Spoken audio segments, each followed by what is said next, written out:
시편 138편 7절 8절입니다. 내가 환난 중에 다닐지라도 주께서 나를 살아나게 하시고 주의 손을 펴사 내 원수들의 분노를 막으시며 주의 오른손이 나를 구원하시리이다. 여호와께서 나를 위하여 보상해 주시리이다. 여호와여, 주의 인자하심이 영원하오니 주의 손으로 지으신 것을 버리지 마옵소서. 아멘.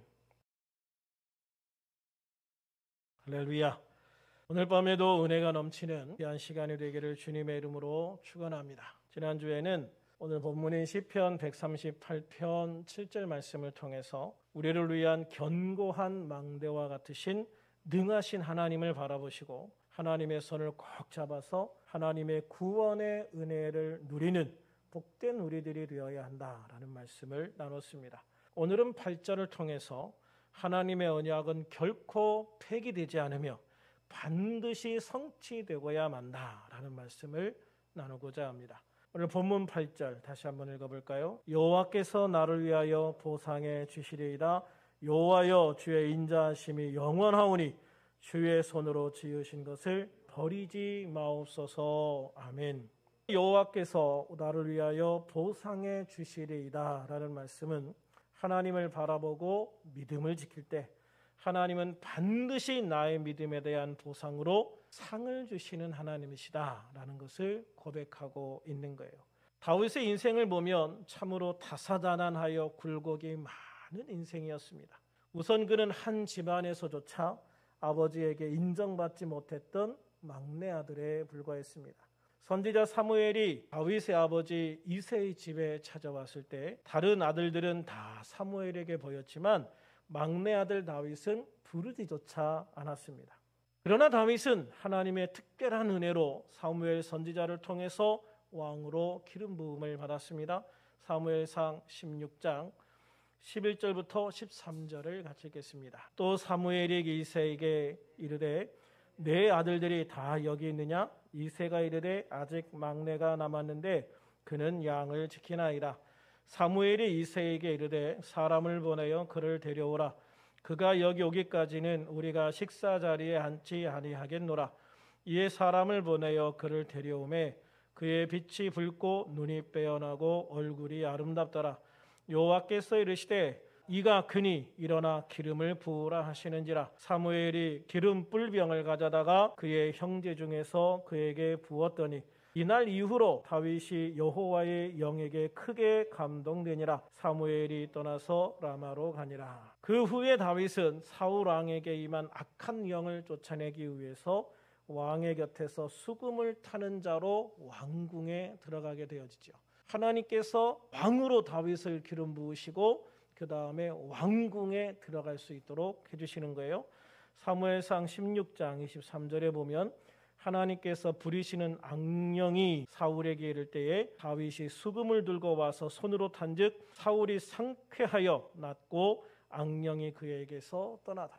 그러니까 다윗이 거린 나이에도 하나님의 성령이 충만해서 그가 연주하는 악기 소리를 들을 때 악한 영이 떠나가는 강력한 하나님의 은혜가 있었다라는 것을 보여주고 있습니다.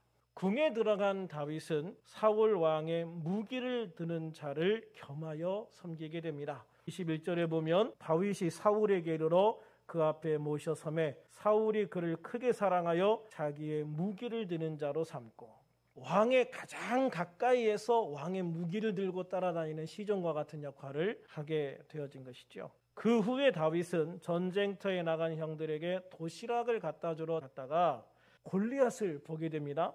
물맷돌 하나로 골리앗을 죽임으로써 이스라엘의 영웅으로 떠오르게 되어지죠. 사무엘상 17장 45절부터 47절 49절을 같이 한번 읽어봅니다. 다윗이 블레셋 사람에게 이르되 너는 칼과 창과 단창으로 내게 나아오거니와 나는 만군의 여호와 이름 곧 내가 모욕하는 이스라엘 군대의 하나님의 이름으로 내게 나아가노라. 오늘 여호와께서 너를 내 손에 넘기시리니 내가 너를 쳐서 내 목을 베고 블레셋 군대의 시체를 오늘 공중의 새와 땅의 들짐승에게 주어 온 땅으로 이스라엘의 하나님이 계신 줄 알게 하겠고 또 여호와의 구원하심이 칼과 창에 있지 아니함을 이 무리에게 알게 하리라. 전쟁은 여호와께 속한 것인즉 그가 너희를 우리 손에 넘기시리라. 49절 손을 주머니에 넣어 돌을 가지고 물매로 던져 블레셋 사람의 이마를 치매 돌이 그의 이마에 박히니 땅에 떨어지니라. 아멘.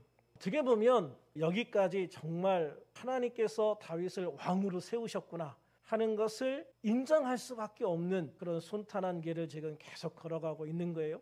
사실 목동이었던 다윗이 왕궁에 들어갈 수 있는 확률은 거의 없어요. 그런데 다윗은 그 어린 나이에 왕궁에 들어갔어요. 그것도 왕의 가장 가까이에서 무기를 들고 쫓아다니고 또 악기를 연주하면서 왕의 마음을, 왕의 심신을 안정시켜주는 역할을 했단 말이에요. 그리고 또 골리앗을 죽임으로 인해서 무장으로서도 인정을 받기 시작을 하는 거예요. 그래서 이후로 다윗이 이스라엘 군대를 지휘하게 되고 군 최고 사령관까지 올라가게 되어지는 거예요. 그리고 다윗은 전쟁에 나갈 때마다 이기고 승리했습니다. 그래서 다윗은 왕을 능가하는 최고의 인기를 누리기 시작을 해요. 하루는 다윗이 블레셋과의 전쟁에서 승리하고 왕과 함께 나란히 개선해서 예루살렘에 들어오는데 백성들이 왕과 다윗을 맞이하면서 이렇게 노래합니다. 사무엘상 18장 6절부터 9절 무리가 돌아올 때 곧 다윗이 블레셋 사람을 죽이고 돌아올 때에 여인들이 이스라엘 모든 성읍에서 나와서 노래하며 춤추며 소고와 경쇠를 가지고 왕 사울을 환영하는데 여인들이 뛰놀며 노래하여 이르되 사울이 죽인 자는 천천히요 다윗은 만만이로다 한지라. 사울이 그 말에 불쾌하여 심히 노하여 이르되 다윗에게는 만만을 돌리고 내게는 천천만 돌리니 그가 더 얻을 것이 나라 말고 무엇이냐 하고 그날 후로 사울이 다윗을 주목하였더라. 다윗이 왕보다 인기가 더 많았던 것뿐만 아니라 백성들이 환호할 때 그 차원이 달랐다는 거죠. 만만이라고 하는 것은 황제나 왕에게 돌리는 영광이에요. 조선시대 우리나라 왕에게도 만세를 못 돌렸어요. 조선시대 우리나라 왕은 천세였지 만세를 못했거든요. 중국의 황제에게만 만세를 불렀고 우리나라 조선의 왕에게는 천세를 돌렸다고요. 그만큼 이게 만만이냐 천천이냐라고 하는 것이 굉장히 민감한 문제예요. 그러니까 백성들의 마음에 누가 왕이에요? 오히려 백성들의 마음에 다윗이 왕 같은 자리를 차지하고 있다는 것을 보여주는 거예요. 그러니까 왕으로서 긴장을 할 수밖에 없지요. 이거 안 되는데. 정치라는 거는 굉장히 매정해요. 정치에서는요, 관용이 없어요. 나보다 더 인기가 많아져? 나보다 더 사람들이 환호해? 이거는 절대 곁에 둘 수 없는 거예요, 정치적으로. 결과적으로 그 일로 인해서 영모에 누명을 쓰고 졸지의 국민 영웅에서 반역자가 되어버려요. 그래서 왕에게 쫓기는 신세가 되죠. 결국 이스라엘 땅에 있을 곳이 없어서 가드로 망명했다가 가드의 왕 아기스와 그 신하들에게 들켜요. 그래서 거기에서 또 죽을 위기에서 미친 척해서 겨우 살아납니다. 사무엘상 21장 10절부터 15절 한번 볼까요? 그날에 다윗이 사울을 두려워하여 일어나 도망하여 가드왕 아기스에게로 가니 아기스의 신하들이 아기스에게 말하되 이는 그 땅의 왕 다윗이 아니니까 무리가 춤추며 이 사람의 일로 노래하여 이르되 사울이 죽인 자는 천천히요 다윗은 만만이로다 하지 아니하였나이까 한지라. 다윗이 이 말을 그의 마음에 두고 가드왕 아기스를 심히 두려워하여 그들 앞에서 그의 행동을 변하여 미친 채 하고 대문장에 그적거리며 침을 수염에 흘리매 아기스가 그의 신하에게 이르되 너희도 보거니와 이 사람이 미치광이로다. 어찌하여 그를 내게로 데려왔느냐? 내게 미치광이가 부족하여 너희가 이 자를 데려다가 내 앞에서 미친 짓을 하게 하느냐? 이 자가 어찌 내 집에 들어오겠느냐 하니라. 골리앗을 죽이고 난 이후에 전쟁에서 승승장구하던 다윗은요, 사람들의 이목을 집중시켜요. 모든 백성들로부터 칭찬을 받았잖아요. 그런 모습을 보면 하나님이 다윗을 왕으로 기름 부으시고 왕을 만들어가는 아주 순탄한 과정이라고 생각을 했을 거예요. 그리고 곧 왕이 되겠구나라는 생각을 했을 거라고요. 그러니까 다윗 만세 하는 거예요. 그런데 그런 다윗이 한순간에 모든 것을 잃어요. 자신의 생명을 지키기에 급급해서 도망 다니는 신세가 된다고요. 심지어 적국으로 도망을 쳐서 이런 아주 창피를 당하는 치욕스러운 순간을 맞이하는 그런 처지가 되어버리고 마는 거예요. 이런 상황에서 다윗은 하나님의 약속을 믿지 못하고 하나님을 원망할 수도 있었다라는 생각을 해요. 아마 일반적인 사람이라면 하나님을 원망하지 않았을까요? 난 하나님이 왕으로 기름 부으시고 왕궁으로 인도하셔서 잘 이제 나가서 왕이 될 판인데 더군다나 왕의 사위까지 됐잖아요. 왕의 사위도 되고 이스라엘 군대의 최고 사령관이고 이제 내가 왕이 되기 직전인데 한순간에 모든 것을 다 잃어버리는 거예요. 모든 기대가 한순간에 다 무너지는 거예요. 자신의 모든 것을 다 빼앗기는 아픔을 겪은 거예요. 심지어 자기 부인도 뺏겨버리잖아요. 사울 왕이 자기 딸인 다윗의 부인을 다른 남자한테 줘버리잖아요.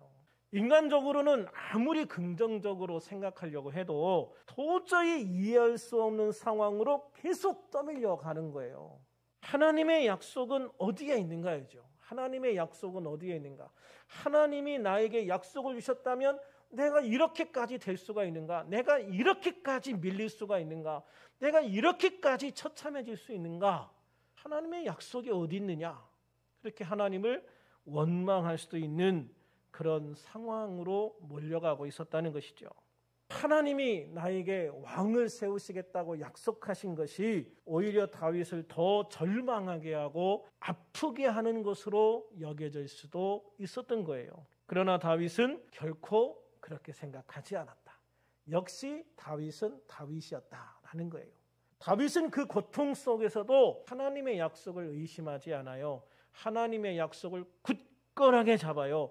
하나님의 약속을 추호도 의심하지 않았어요. 그저 하나님의 인도하심을 따라 묵묵히 자신의 위치를 지키고 자신의 길을 걸어갑니다. 그 결과 다윗은 하나님의 약속이 이루어지는 것을 보게 되었습니다. 뿐만 아니라 하나님은 믿음을 지키고 하나님의 약속을 변함없이 바라보고 따라가는 다윗에게 놀라운 보상을 허락을 해 주셨던 거예요. 그렇습니다. 하나님은 하나님의 약속을 절대로 폐기하지 않으신다. 할렐루야. 우리가 어느 순간 정말 하나님이 나에게 하신 약속을 폐기하셨다라고 느껴지는 상황이 온다 할지라도 하나님의 약속은 절대 폐기된 것이 아니라 하나님의 약속은 반드시 이루어진다. 하나님은 그 약속을 반드시 이루시는 분이다. 할렐루야. 창세기 28장 15절에 보면 하나님이 야곱에게 약속하시는 게 있죠. 내가 내게 허락한 것을 다 이루기까지 너를 떠나지 아니하리라. 기가 막힌 말씀이에요. 내가 내게 허락한 것을 다 이루기까지는 너를 절대 떠나지 않을 거야. 야곱에게 이렇게 약속하셔서 하나님의 민족 이스라엘을 이루시잖아요. 그런 것처럼 다윗에게도 모든 상황 속에서 하나님이 함께 하시고 그 약속을 다 이루어 주신 것을 믿으시기를 바랍니다. 하나님의 약속은 100% 완전하게 다 이루어졌다는 것이죠. 그래서 항상 보면 사람이 문제지 하나님이 문제가 아니다. 하나님은 하나님의 약속을 신실하게 지키신다. 문제는 항상 어디에서 나온다? 인간에게서 나온다. 그러니까 내가 하나님을 제대로 바라보고 내가 하나님을 제대로 믿는 동안에는 절대 문제가 생기지 않는다는 것이죠. 잠시의 시련은 있을지 모르지만 실패는 없다. 잠시 어려움과 고난은 있을 수 있어요. 연단의 과정이 있을 수 있어요. 그러나 그 연단의 과정이 있다고 해서 하나님이 나를 버리신 것이 결코 아니다. 하나님의 약속을 취소하신 것이 아니다. 하나님은 그럼에도 불구하고 내가 다 연단을 마치고 난 다음에는 반드시 이전보다 더 놀라운 모습으로 그 약속을 이루시고 나를 축복하셔서 내게 보상하시는 하나님이신 것을 믿으시기를 바랍니다. 그래서 하나님의 약속은 하나도 빠짐없이 다 이루어지는 줄로 믿습니다.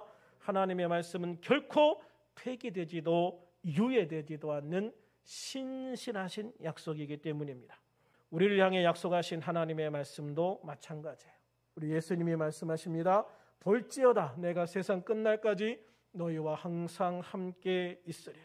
우리 주님은 내가 세상 끝날까지 너희와 항상 함께 있겠다고 약속을 해주십니다. 언제 어디에서나 주님은 나와 함께 계시는 거예요.